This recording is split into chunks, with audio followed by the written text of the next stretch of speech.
Sur ces images, on aperçoit le commandant Igor Kirillov sortant de son domicile vers les coups de 6 heures du matin quand une bombe explose.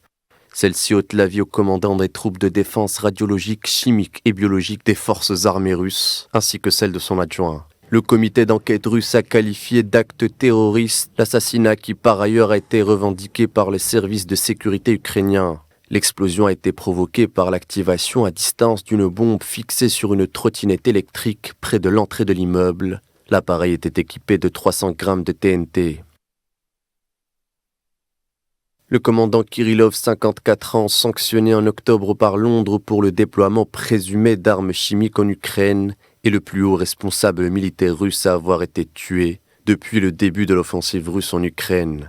L'assassinat d'Igor Kirillov dans la capitale russe a été aussitôt revendiqué par les services de sécurité ukrainiens qui avaient accusé lundi le général de crime de guerre pour avoir ordonné, selon Kiev, l'utilisation d'armes chimiques contre les troupes ukrainiennes.